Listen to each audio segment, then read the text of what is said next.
천안에 살면서 10살 아이를 혼자 키우는 39의 한 여성이 있습니다. 고3 때 공장에 취업한 것을 시작으로 불안정 일자리를 전전했습니다. 어릴 때 등에 점이 생기더니 커서는 온몸에 작은 혹이 생겼습니다. 희귀 질병인 신경섬유종증 진단을 받았습니다. 어쩌다 덜컥 임신을 했는데 남자친구가 책임지지 않겠다고 해서 헤어졌습니다.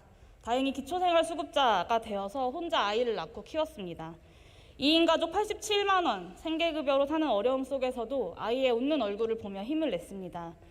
병 때문에 알바도 어려워서 제대로 된 직장을 가지려면 자격증을 따야겠다 싶어서 사이버대학 사회복지학과에 진학을 했습니다.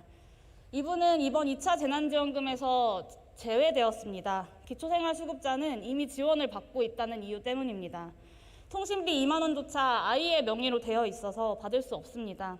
자격증 따려면 실습을 나가야 하는데 코로나19 때문에 실습을 나갈 수 없어서 취업도 막막합니다. 아이가 학교에 가지 않으니 한 달 10만 원이던 식비가 30만 원으로 늘어났습니다. 이분은 아이의 밥을 챙겨주고 자신은 하루에 한 끼로 버티고 있습니다.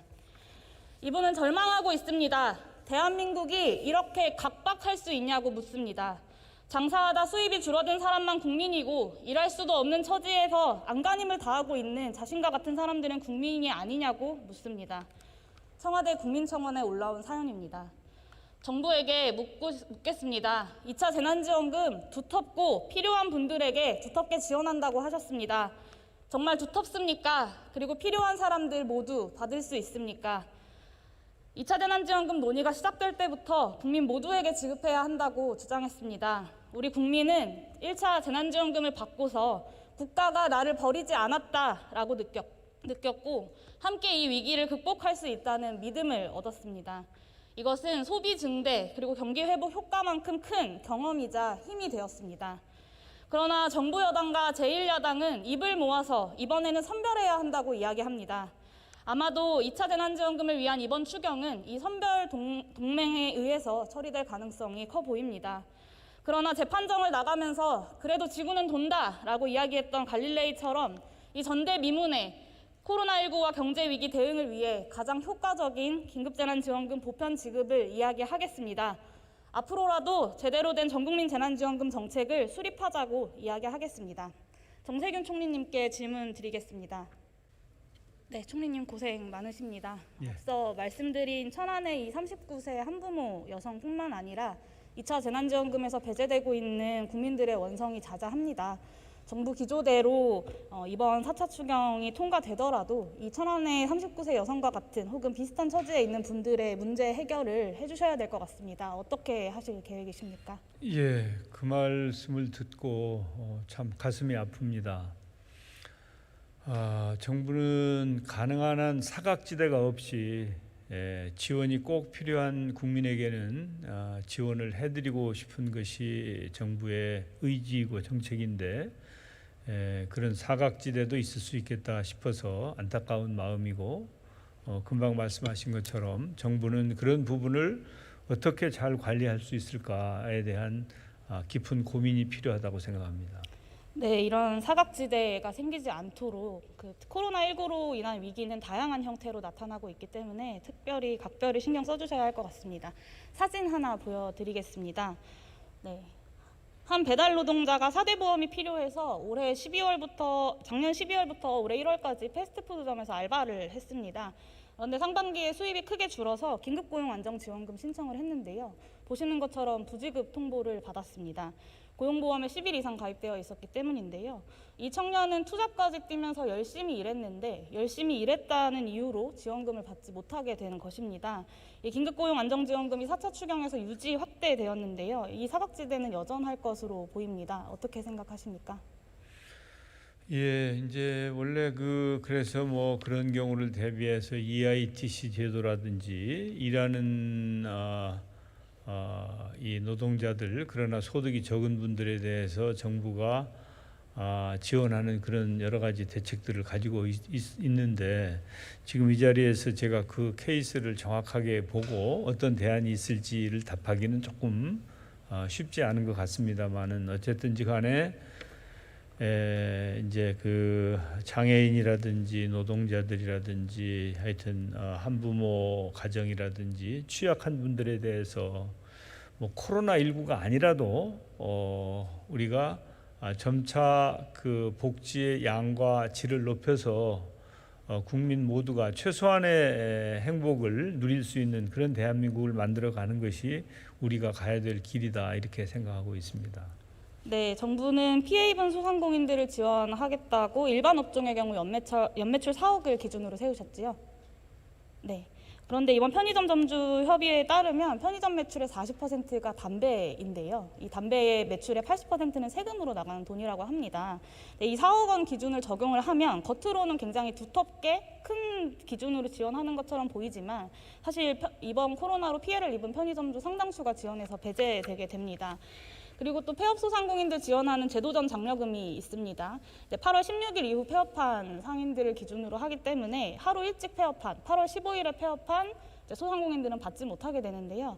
누적된 피해에도 버티고 또 버티다가 폐업한 자영업자가 배제된다면 정말 피눈물 날 것 같습니다.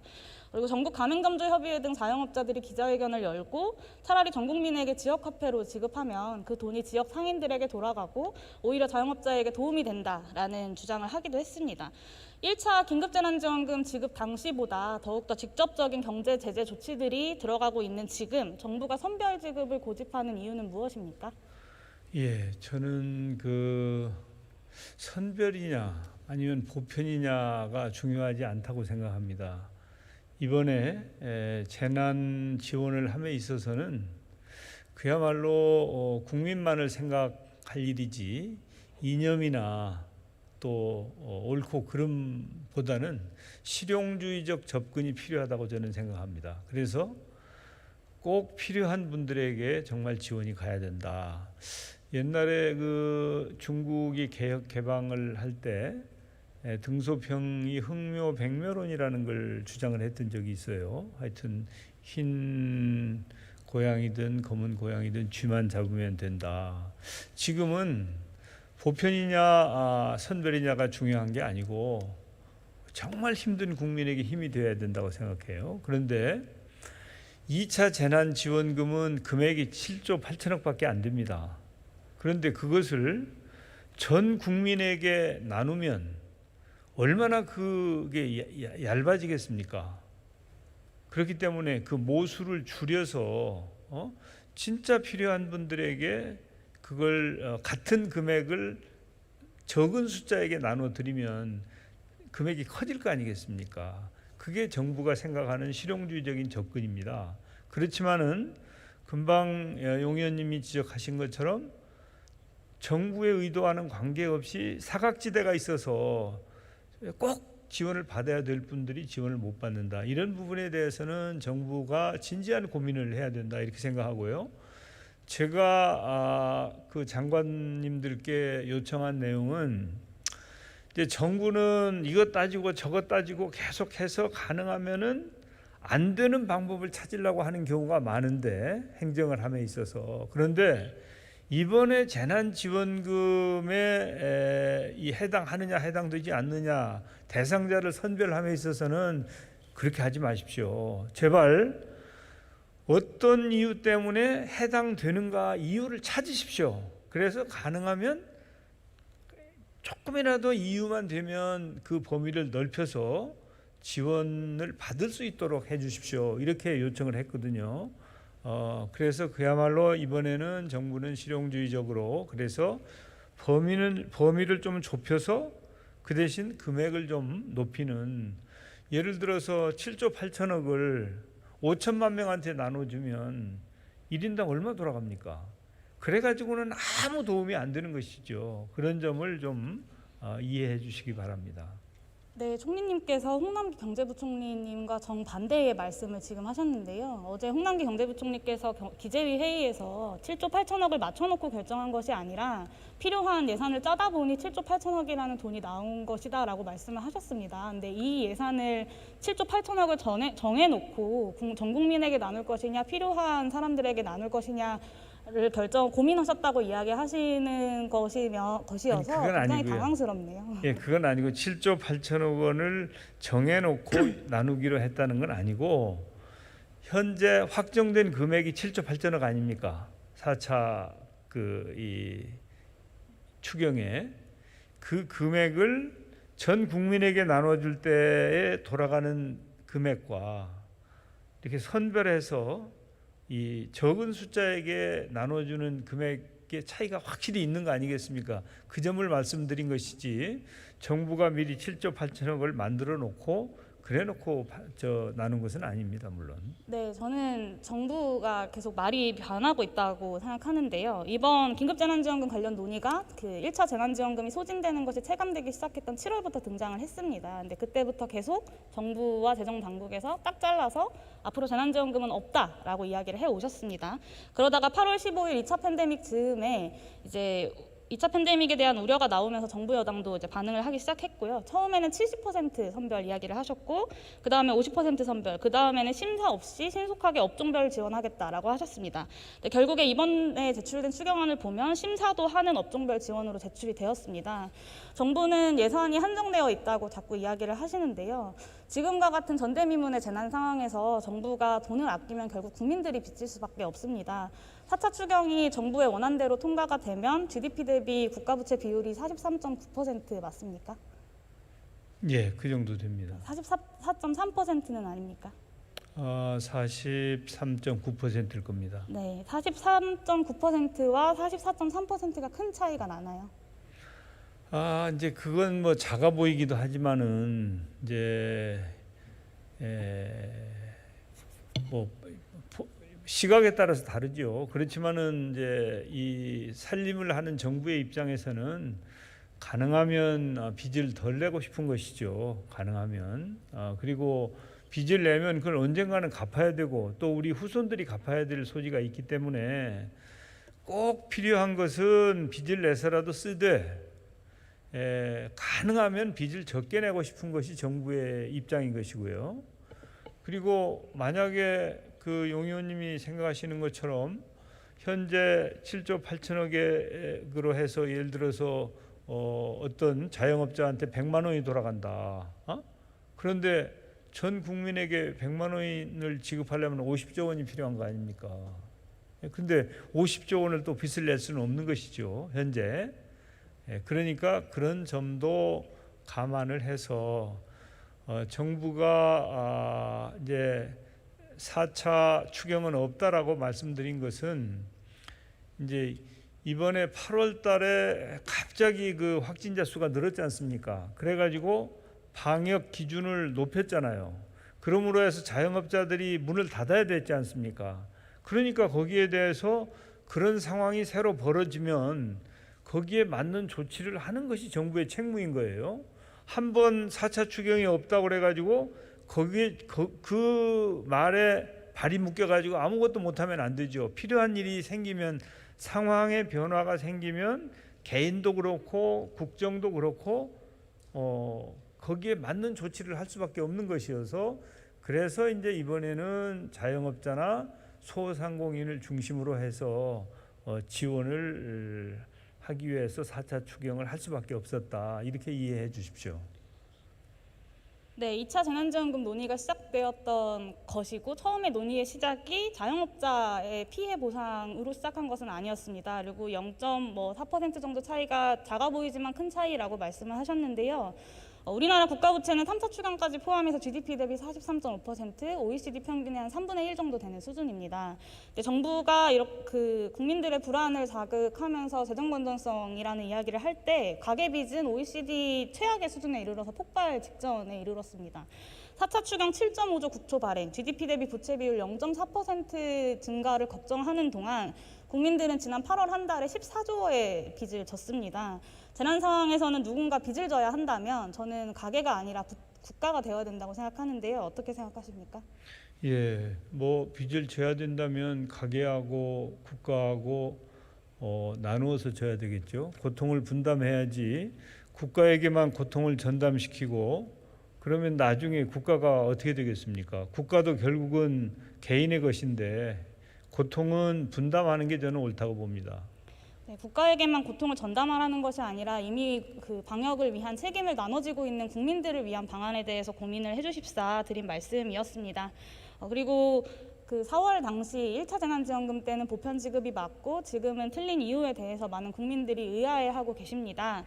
4월엔 선거가 있었고 지금은 아니기 때문 아니냐라는 말씀도 많이 하시는데요. 심지어는 이제 동료 의원님들께서 그런 말씀을 하기도 합니다. 정부가 1차 재난지원금 당시에 보편 지급을 했던 이유는 무엇입니까? 원래 1차 재난지원금은 처음에는 50% 하려고 그랬어요.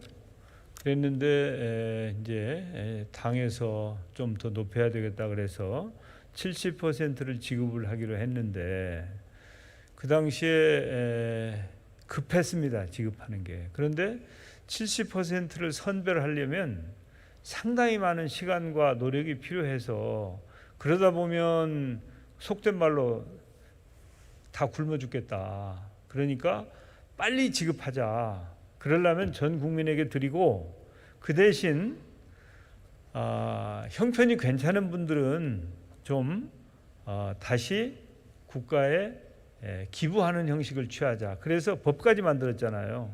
기부하는 법까지. 실제로 기부하신 분들이 계십니다. 저도 기부를 했고요.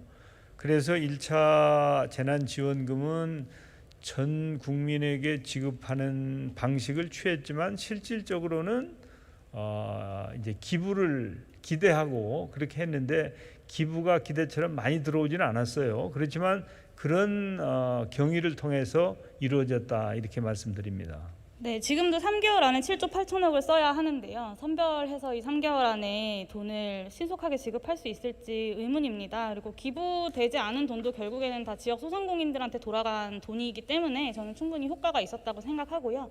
전 국민에게 30만 원 지급하면 15조 정도 듭니다. 그럴 때 지금의 7.8조 국채 발행해서 부채 비율이 0.4% 늘어나는 것에 비해서 고작 0.8% 늘어나는 것인데요.